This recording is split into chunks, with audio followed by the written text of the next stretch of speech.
Miami Heat Nation, what is going on? So, in today's video, we got tons of Miami Heat content that we are going to be talking about today. And if you guys enjoy my content, we upload every single day. And today's officially day 92 of us uploading consecutively. And guess what? I couldn't do without you guys. So I just want to say I appreciate y'all. I love y'all. You guys absolutely mean the world to me. And we are officially 6 subs away from 5,000 subs. We're almost there. But anyways, first thing we're going to talk about, and it's probably going to get annoying to you guys, but it continues to keep coming out because Kevin Durant did get injured, and the Phoenix Suns are probably not going to be making the playoffs nor the play-in. And so there's a good chance that Kevin Durant will be traded. So this came out on the Pat McAfee show, and Shams is also there on the phone. And he said Kevin Durant could definitely be traded this offseason. He said it just hasn't worked out for the Suns team. They said there was mutual interest at the trade deadline with the Golden State Warriors, Minnesota, New York, Houston, Miami, and San Antonio. Now, one team that we could definitely cross out is the Golden State Warriors because obviously they have Jimmy Butler. Now, the New York Knicks, I feel like we could cross them out too, but they are a desperate team that desperately makes a lot of moves. We all know they traded for McHale and Karl Towns and stuff like that. So don't want to necessarily take them out, but I just feel like they won't. And then a couple teams that we definitely have to worry about would definitely be the Houston Rockets, the San Antonio Spurs, and low-key the Minnesota Timberwolves. It really depends how far Minnesota goes this year, because if they're a second-round elimination, then I could see them going in for Kevin Durant a little bit more aggressively. But if, say, somehow, some way make it to the Western Conference Finals, then maybe they'll still, but not throw as much as they should. So I think the Miami Heat is definitely competing with the Spurs in Houston. Because I was watching the Houston Rockets the other night. They benched their best scorer in Jalen Green.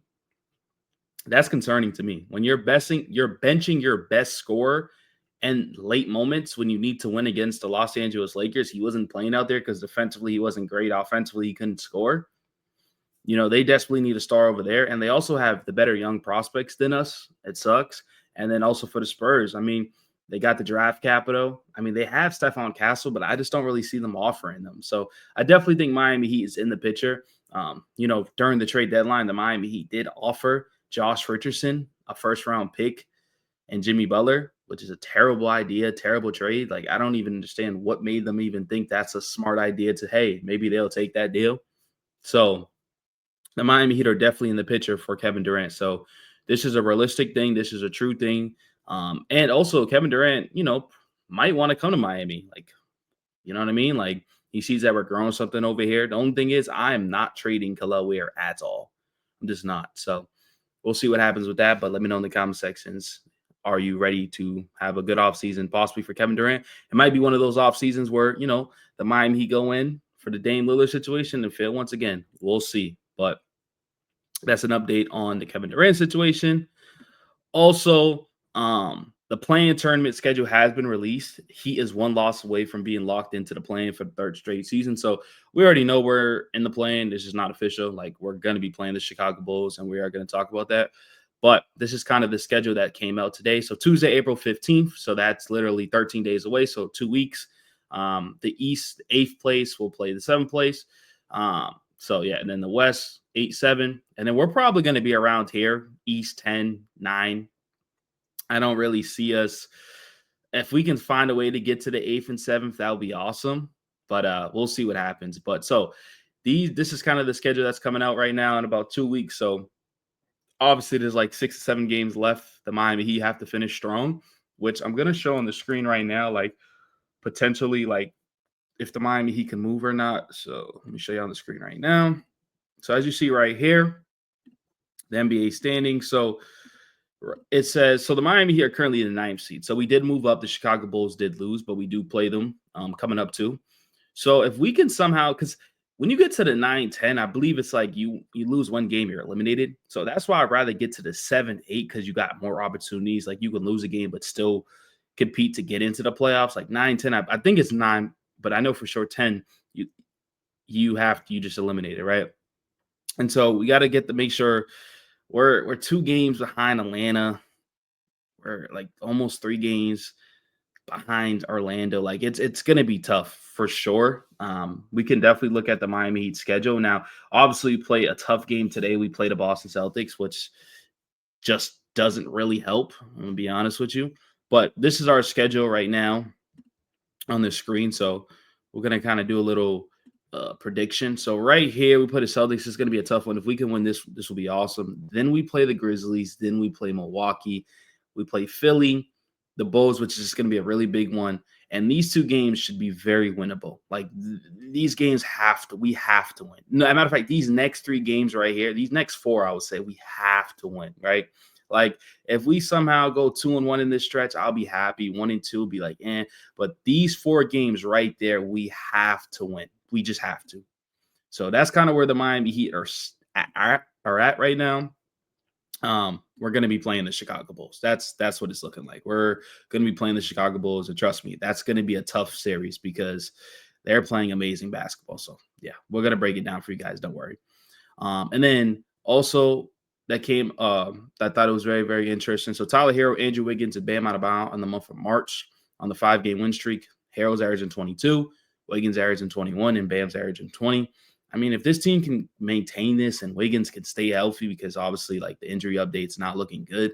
I mean, this is a solid big three, man. Like, I don't think this big three can go win you a championship unless we get some like solid depth for sure. But I definitely, happy for the guys. In other news too, man, Davion Mitchell's preaching our rookie and Palo Larson. This is Davion Mitchell on the most underrated defender on the Heat. He says our rookie, Palo Larson. I don't know if it's underrated because everyone knows I can see it clear as day. He's a really good defender. He's going to be scary defenders in years to come. And one thing I like about this too, like we could have a really good defense with Davion Mitchell and Palo Larson and Bam Adebayo and Andrew Wiggins. I mean, that could literally be the future of this Miami Heat team defensively. And offensively, Mitchell has improved.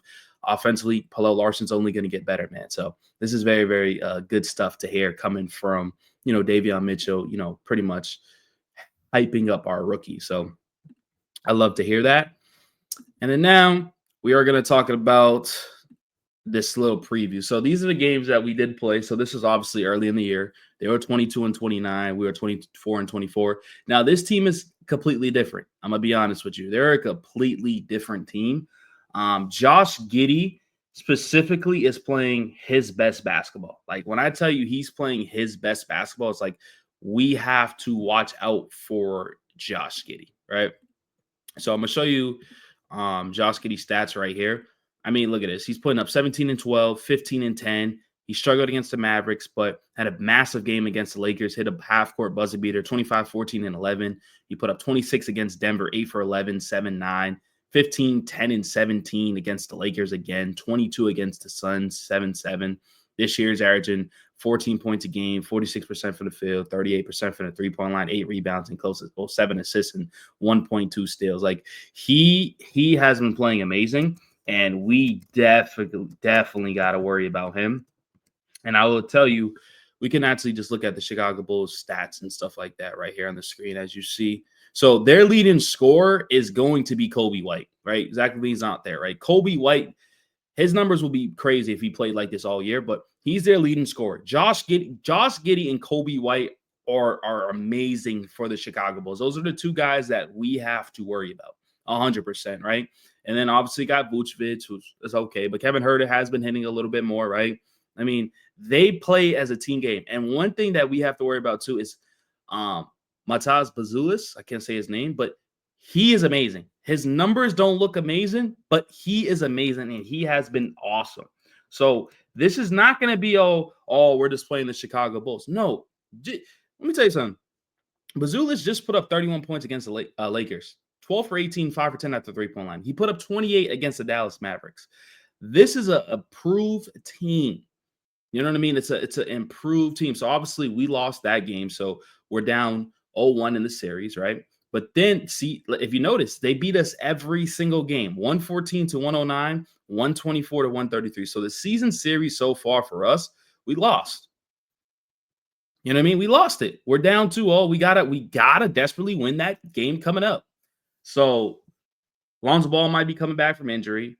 We got to play great defense. Offensively, we have to be great because this has been one of the top scoring teams in the league ever since All-Star break, it feels like, because their players are stepping up.